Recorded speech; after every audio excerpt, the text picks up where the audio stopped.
The season 2 finale, Unthinkable, was one of the greatest episodes. It was the culmination of a whole lot of events throughout an entire season. Brother Blood, the Mirakuru Army, Deathstroke, Roy going crazy, Black Canary coming in, the League of Assassins, all of it culminating in one big fight. You got one part Deathstroke, you got one part Green Arrow. That's what makes Unthinkable.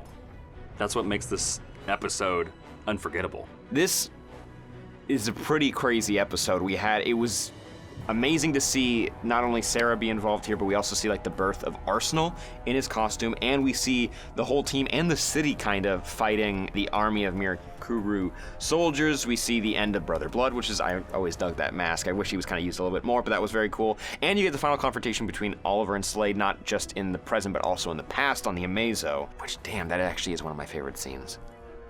Yeah, that's pretty good. Unthinkable is the episode where Deathstroke shows up with a bunch of dudes who go to the gym too much, and Oliver says he loves Felicity, and we all really thought it was a trick at the time. But it's not.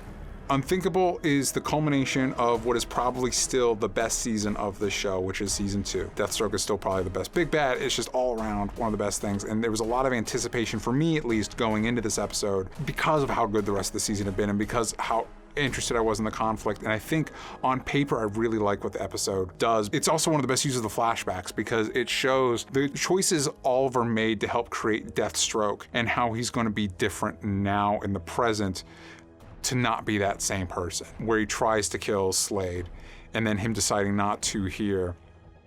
And I just remember, and even saying it, it's like what a great setup for a finale and a payoff to everything I loved about that season. And I just remember watching the episode and being kind of underwhelmed. Not that it wasn't good, it's just that maybe my expectations were too high. One of the things that sets this episode up on top of this list of top 10 Arrow episodes is the fact that it introduces this idea of an army versus an army. Season 1 ended with one man versus one man on a rooftop. This season ends with a giant Deathstroke army versus Oliver and his team and the League of Assassins. Something that I think nobody that was watching this show during season 1 would have ever predicted.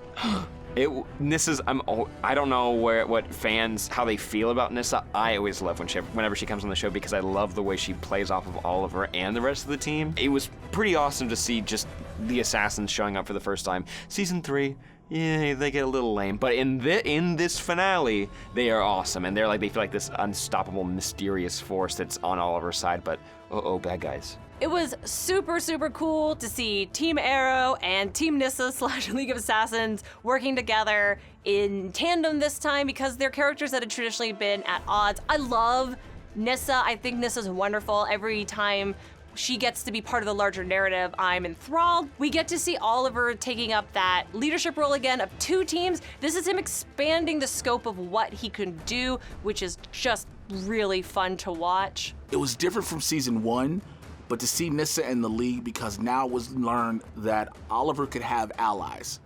He can have help. You know, Roy wanted to always be his assistant. He was telling him no, till finally he brought him in. Here, you need this. He got a domino mask from him. Clearly he found out from Barry where he ordered it from. You know, Black Canary was there. It was great to see all them present. And then to even see Diggle, who was his bodyguard, who was his helper, go now to Amanda Waller and stop a drone from trying to level the Mirakuru soldiers. As a long-standing Teen Titans fan, I have a soft spot in my heart for Roy Harper. I couldn't believe that we got Roy Harper on Arrow, and I'm so excited that he's coming back. Oliver bequeathing a mask and not just some grease paint to Roy Harper is such a good moment because Roy has a hard go of it. Oliver's a great mentor, but he's a tough mentor, and Roy is kind of the first one who has to fight his way into Oliver's heart. I mean, Oliver shoots him, for God's sake. And to have Oliver turn around and give that level of respect to Roy was really cool. I honestly thought that Oliver was gonna make Roy follow the same trajectory and was gonna be like, here's your red grease paint, you gotta earn the mask. Roy he gets a mask, he's wearing a hoodie, and it's kind of like his first go at the sidekick role. And it's really cool. I don't know if it pays off the way people wanted it to in season 3, although his costume is still probably one of the better costumes on any of the shows. But it was still, I really liked Colton Haynes in the role, and I like Roy as a character, not just in the comics, but in this show. And so it was cool to see that happen. And it's also the first opportunity we get at we had Team Arrow the way it was, which was Felicity, Diggle, and Oliver. But this was kind of like a beta test of what Team Arrow would become in later seasons. This is a satisfying episode for any Green Arrow fan to finally see Arsenal join his mentor in the field. And to be honest with you, I was surprised that it took us 2 years to get to this moment. But once we get there, once Roy hoods up, I think it's totally earned. It was nice to see Roy become Arsenal in a sense. We didn't know if he was going to be Arsenal, Red Arrow, Speedy, or what. But to watch him get a mask, and of course, you started seeing the tease in it because he kept wearing red hoods. So to see him finally put his hood on with his mask, to have his bow and everything in his quiver and ready to go was nice. It was amazing to finally see Arsenal being in this show. Because at the time I thought it was just Speedy or whichever name they wanted to pick for Arrow's sidekick. But it was awesome to see. I'm fine with it being a hood because also it kind of evolved into something more. And also since we know the costume that he gets later, it's kind of cool that he has like a proto hood that Oliver had in season 1 that eventually evolved. Deathstroke is in this episode, which is one of the reasons why it is so high on this list. We are pro Deathstroke. But an interesting thing that aside from Deathstroke, we get Ravager as well, played by Summer Glau. Now she is not Rose Wilson. I don't know why she couldn't have just been Rose Wilson, but that's fine. I really liked seeing Ravager because, like I said, I'm a Teen Titans fan, and the idea that not only is Oliver building out some legacy characters, but Deathstroke is doing it too, was a really powerful implication this early in Arrow. Okay, this is the big twist in the episode. Slade Wilson grabs the one that Oliver loves. He grabs Felicity. Up to this point, Felicity had sort of been the sidekick, the best friend, the cool sister that hacks your computers. This is the episode that cemented her. They played around with it a little bit early in the season, but this episode cemented her as the love interest. I still go back and forth with this episode to this day, with this moment I mean, because I don't know if Felicity and Oliver are the ones that should be together. I still hold a little bit in my heart for Sarah and Oliver. I really do, even though I know Sarah's playing for a whole nother team. But I think that Felicity being Oliver's true love is still a little odd to me. I remember the moment when they revealed that the woman who Oliver loved the most, that Slade had gone and kidnapped, was Felicity. I turned over and I said, no. Felicity's not my jam. And this is the episode that birthed it. So for me, this is a negative. However, if you're trying to look at the overarching implications of what this episode does for Arrow, this is where this all comes from. And the idea that Laurel is not the person that Oliver loves the most is very interesting because in comic book canon, Green Arrow and Black Canary wind up together. For the most part, I am on board. It's gone through, just like any long-running show, it's gone through some ups and downs creatively. But I liked the show's ability to realize the comic book pairing of Laurel and Oliver isn't really working for this show, but the pairing of Felicity and Oliver really works. And going with what works. Instead of what has been traditionally done in comics, going with what works. There's been other shows that we watched that maybe could have learned a lesson from this and gone with what worked as opposed to what was comic mandated. I think the Felicity reveal was something that you could have had fan fiction about come season 1 because you were like, oh, they'll get together. But for diehard fans, you didn't want to see it. He really loves her. You're like, what? No, the Laurel Lance, they go together. This is the comics how it's supposed to go. And then to find out Oliver set it up the entire time because he found all the cameras Slade had been watching him with for the longest. And so when he gave Felicity the cured arrow to stab Slade with, he was like, I need you to know this. Do you understand? And until they show you the hand, you don't realize he handed her that so slyly. So sly and slickly, whatever the words are. Can you believe that we got any kind of reference to Amazo in a DC TV show, and we got it in a way that facilitated an epic fight like this? I've said it again and again.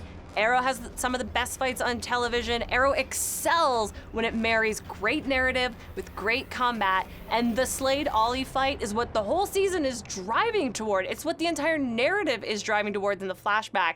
Getting it as well executed, mostly by the two actors who play those characters, and then to end it by stabbing Slade's eye out, epic beyond all proportion. It's a cool and interesting sequence, and also ties into, I think, the big moment that Green Arrow and Deathstroke become kind of linked in the comics is when Green Arrow stabs him in the eye with his arrow in Identity Crisis, isn't that right? So it's a kind of a cool callback to that. Slade's just a good bad guy, man. He's good in season 2, he's good in Titans. He's just an all-around, like, rock solid villain. So Slade Wilson's a guy with one eye.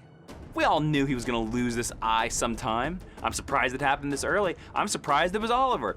But James Banford, the stunt coordinator, does an amazing job with this fight because it is splashing water on them. There's a lot of quick movements. There's no point of this fight that is not exciting or engaging. And that is so damn satisfying when Oliver jams that arrow in. We learn how he lost his eye on the Amazo, and you realize that Oliver knew he couldn't beat him physically. He had to somehow maim him and stop him. And also, Oliver felt sorry for him. Because this is the episode also, he finds out while talking to Ivo that he's the reason his shadow died.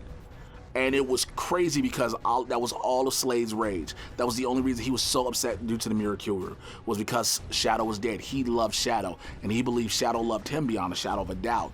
And to watch, he's trying to tell him, listen, this is what happened, and to know he can't beat him physically, the only thing he can do is stab him with an arrow in the eye. The fight in the Amazo, that's the scene that I forgot how much I love, because Manu Bennett did such a good job of like really showing just how much he's lost it. Like he's telling like how he's gonna come after Oliver's family. You see Sarah get sucked out to sea for the second time, and it was just that showing how far Oliver was willing to go to try to protect his family. Didn't do a great job, but man, that scene was brutal.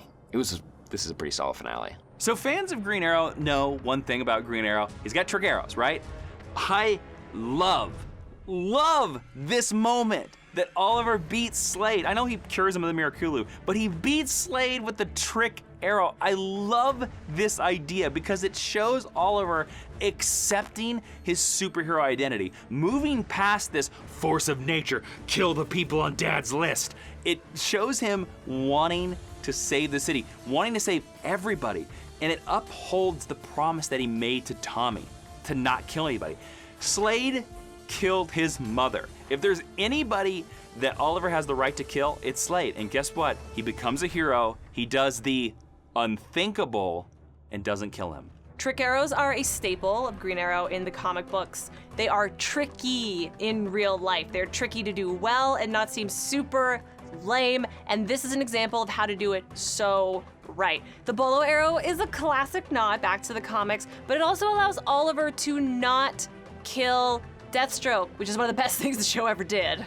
Winning the fight with the trick arrow was cool because I'm glad that they stuck to their guns and actually gave Oliver a full arc of like not killing. And even though Slade was a monster, and if he did kill him, I'd be like, I get it. Like, I know he was your buddy, but like this guy murdered your mother in front of you, and like, I'd understand. But taking him out with a bolo arrow made me excited because I'm like, oh, I hope we do more of this in the future.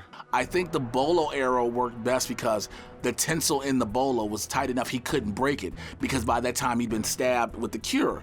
So he was just a regular person now. You know, I think it was great him using an arrow, and also it goes back to the I don't want to kill anymore. I think Oliver beating Slade with a trick arrow was also a good representation of where we're going. In season 2, they start laying the seeds because you have Mirakuru and superpowers, and Barry shows up for a minute, and all that stuff where you really start laying the seeds for a bigger universe. And trick arrows are a part of that for Green Arrow, especially if we're going to try and take him away from being super murdery, which we're kind of back to him being super murdery. You need to introduce those trick arrows. And again, if the lesson from the past is that he shouldn't have tried to kill Slade, you can't have him pumping him full of arrows. One of my favorite, one of my top 10 didn't make the list, and that's where he kills Vertigo, like kills the fuck out of Vertigo. Unthinkable is a pretty stupendous episode of Arrow. And while I respect my esteemed colleagues' list, it should have been the Odyssey.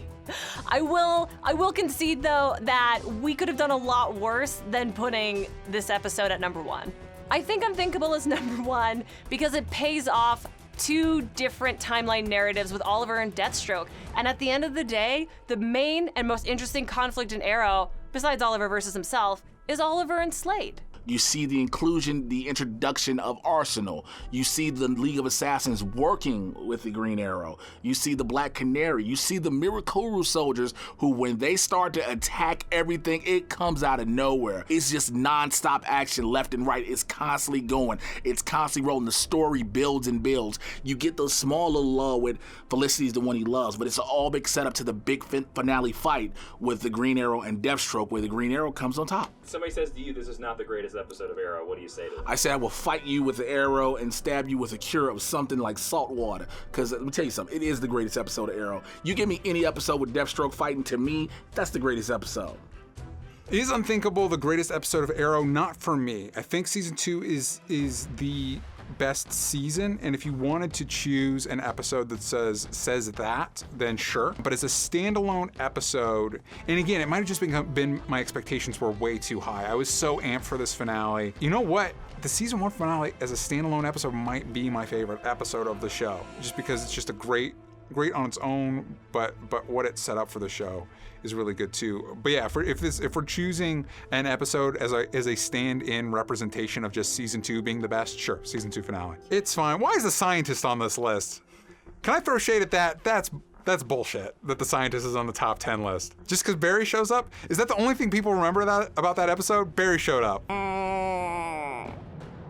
I think, and I don't think this lines up with what my top 10 list, but I think I gotta move Unthinkable down just a little bit and move Invasion up. I think, so Invasion, Unthinkable, I think that's how I'd do it. I think I'd move it to second place. And even though it's an amazing episode, I think my expectations were a little too high for it. And I thought we were just gonna get Slade and Oliver like destroying the city to try to get to each other, even though that'd be impossible. But I was just expecting such a big spectacle, and we didn't quite get that. We got that with the flashback, but in the present day fight, didn't quite get it. We still had an amazing episode, but still Invasion's pretty high up on the list for me. Probably for Ragman and the Flash. Overall, I think our top 10 list of Arrow did not fail this video. I think it is a fair list. I would have rearranged some of it. There's one I would have taken off, but 9 out of 10 ain't too bad. We got pretty close to a bullseye, I think. Unthinkable is an interesting choice to put as the greatest episode of Arrow, but I think it's the right choice. I think when we think about the moments of Arrow that really matter, we always come back to Deathstroke. And this is the climax, the culmination of Slade Wilson's revenge against Oliver Queen. And I think this is the first time that we see Oliver Queen become the real Green Arrow. I think there's no doubt this is the greatest episode of Arrow.